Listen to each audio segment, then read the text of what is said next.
asik dan kau dengan cantik. Trik positioning, trik marketing, trik branding, semua kau sikat di ring.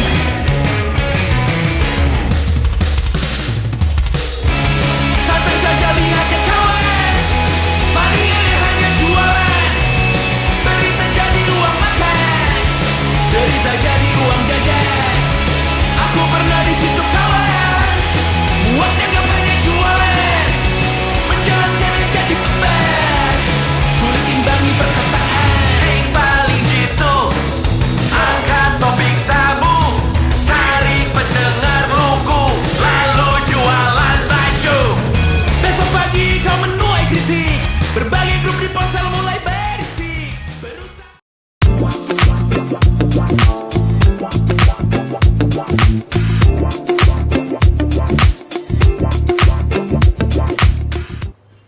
Halo semuanya, selamat datang di Alokes, ada 5 orang podcast. Jadi di segmen kali ini gue bakal membahas tema yang super duper seru banget, atau kata anak Gen Z sih relate abis ya. Jadi di segmen kali ini gue bakal membahas tentang paradoks sosial. Pasti kalau teman-teman udah pernah dengar, paradoks sosial udah pasti berkaitan sama pendidikan dan sama kegiatan, atau biasa kita bilang study this and award that.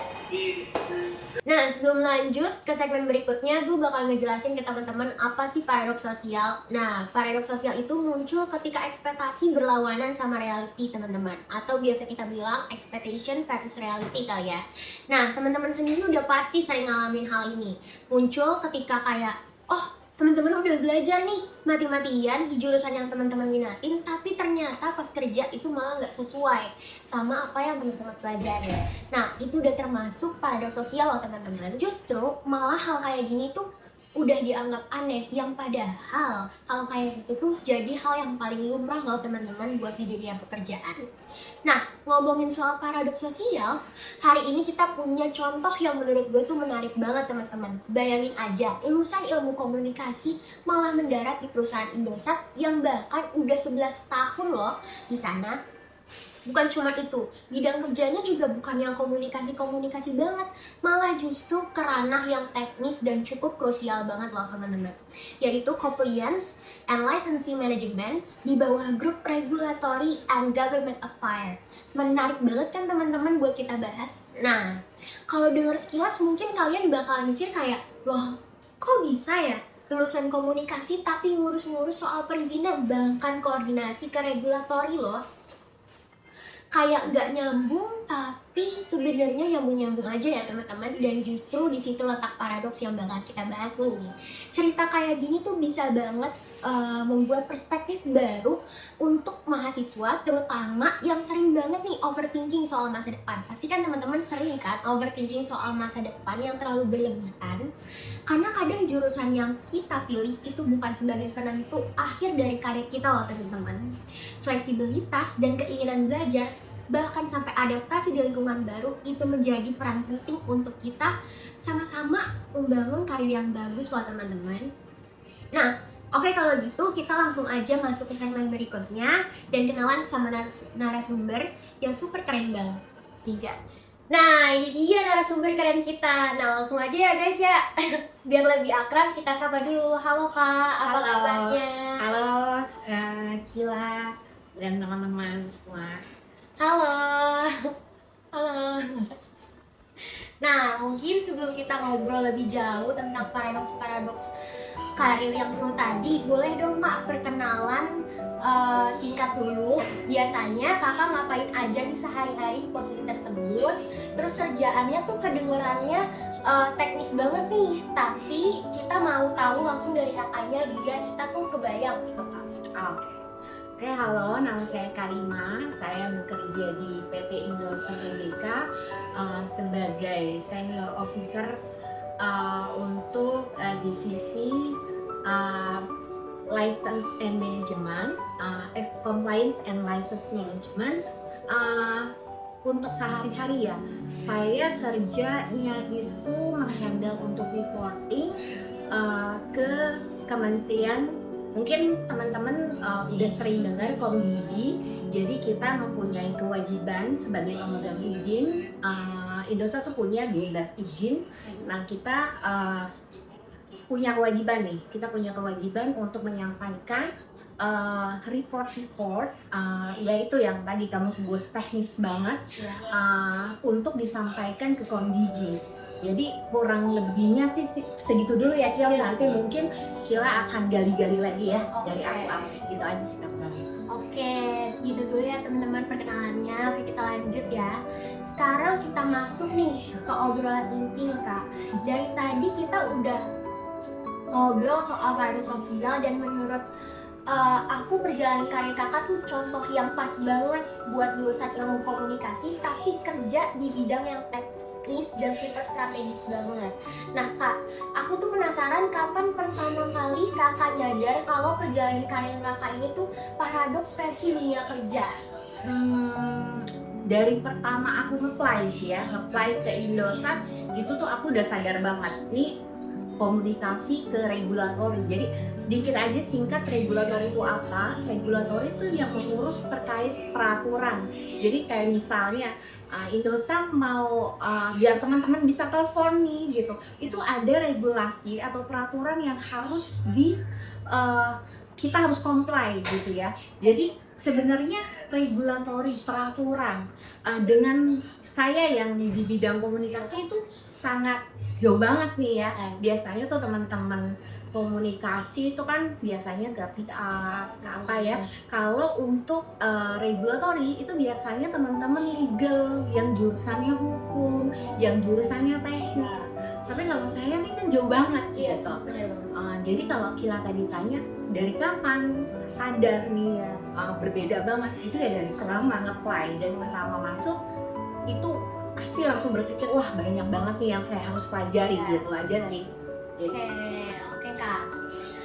Ada nggak momen atau komentar-komentar dari orang sekitar yang bikin kakak mikir, wah ternyata jalur gue ini beda juga ya dari bayangan orang?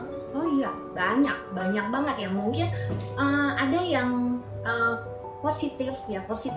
Kalau positif pasti lo banyak banget belajar nih di sini gitu ya. Dengan teknisnya, dengan hukumnya, dengan legalnya, itu banyak banget gitu. Tapi juga ada sih yang mikir, apa hubungannya komunikasi dengan regulatori, dengan peraturan. Tapi saya anggap itu pasti deh, segala sesuatu tuh ada, kalau kita tarik benang merahnya gitu, itu pasti nanti akan ada yang kita pelajari. Dan memang kalau kita gali, ya jurusan saya akan berpengaruh, akan membantu di regulatori itu gitu sih. Menarik banget ya teman-teman. Nah, menariknya lagi, walaupun bidang kakak teknis banget, kakak kan tetap punya background ilmu komunikasi nih ya. Dan kadang nih sesuatu yang kelihatan gak nyambung ternyata justru kepake banget. Nah, kakak sendiri ngerasa skill komunikasi kakak itu paling kerasa berguna di bagian mana sih nih Kak? Oke. Regulatori itu sebagai mediator, jadi sebagai mediator penghubung antara kantor saya PT Indosat dengan kementerian-kementerian terkait yang saya tadi ambil contoh Komdiji. Jadi kalau misalnya apa sih pengaruhnya, apa sih hubungannya gitu, apa sih pengaruhnya komunikasi untuk lobbying ya, untuk melobi itu perlu skill komunikasi. Jadi gini, peraturan atau hukum itu nggak akan begini, nggak akan tersampaikan kalau nggak ada komunikasi, benar kan ya? Nah, Segala sesuatu kalau seandainya kita komunikasinya nggak lancar, even kamu yang mungkin Kila di ilmu sosial misalnya atau politik, kalau misalnya nggak ada komunikasinya itu nggak akan tersampaikan. Jadi saya rasa apa fungsinya di jurusan saya, yaitu untuk bernegosiasi, untuk menyampaikan segala sesuatu ke unit-unit terkait ya butuh komunikasi, itu sih Kak. ya. Oke Kak, keren banget ya. Selanjutnya, pernah nggak ada momen yang bikin kakak mikir, wah ternyata skill komunikasi tuh kepake banget di dunia yang kelihatannya teknis kayak gini ya? Oh iya, pada saat ya yang tadi saya bilang sama Kila, pada saat saya bernegosiasi dengan Komdiji misalnya, atau dengan unit terkait yang butuh sosialisasi tentang peraturan, itu ya itu yang saya bilang tadi sangat berpengaruh gitu ya komunikasi. Jadi saya rasa sih ya dari segala bidang, bukan saya kepedean ya, tapi komunikasi important gitu ya. Jadi menurut saya ya itu pada saat lobby, pada saat bernegosiasi peraturan gitu ya, kan kalau sebelum terjadinya peraturan kan ada rancangan peraturan, itu dia kill ya, kita bisa debat, kita bisa memberikan masukan dan lain-lain, itu sih kill. Terakhir nih Kak, yang kita tahu pasti banyak mahasiswa sekarang nih tuh takut banget kalau nanti kerja nggak sesuai sama jurusannya. Kalau nggak sejalan dikit aja langsung ngerasa insecure, overthinking, dan ngerasa gagal nih teman-teman. Dari pengalaman Kakak yang udah 11 tahun nih di Indosat, apa sih insight atau pesan yang pengen Kakak sampaikan ke kita-kita nih sebagai mahasiswa gitu? Ya nggak usah takut gitu, nggak usah takut. Life must go on. Kalau segala sesuatu yang udah kamu putuskan untuk diri kamu untuk ambil apa gitu ya, saya mungkin ambil contoh sekarang saya sebagai lulusan ilmu komunikasi, saya bekerja di bagian regulatori atau hukum, dan itu semua bisa saya jalani 11 tahun. Saya yakin teman-teman Gen Z, teman-teman yang sekarang menghadapi sama seperti saya nantinya, nggak usah insecure. Saya yakin kamu bisa. Dan segala sesuatu pasti kalau kita gali, kita jalanin, pasti ketemu deh pokoknya iniannya. Pokoknya sukses gitu aja. Nah, lebih penting ngejar idealisme jurusan atau justru fleksibel sama kesempatan yang datang nih Kak? Oh, saya rasa sih idealisme boleh ya, idealis boleh. Cuma kalau menurut saya di era yang saat ini sekarang kita hadapi, aduh nggak kepake deh kayak gitu. Jadi better fleksibel aja, manfaati kesempatan yang ada. Saya yakin kalian semua bisa, gitu aja. Oke deh Kak, itu tadi keseruan aku tadi di podcast. Makasih Kakak udah nyempetin waktunya, udah mau sharing cerita dan pengalaman menariknya. Semoga setelah dengar podcast ini, kalian yang lagi galau masa depan atau takut karirnya belok, bisa jadi lebih santai dan lebih terbuka sama peluang, karena yang namanya hidup kadang justru jalannya tuh ngalir aja ya teman-teman. Oke, segitu dulu. Dadah. Gue Kila, gue Baik, gue Tika, gue Kalis, gue Ais. Kita semua pamit undur diri. Sampai jumpa di podcast-podcast selanjutnya. Politik Tik! Politik Tik! Politik Tik! One is the loneliest number that you'll ever do. Two can be as bad as one. It's the loneliest number since the number one.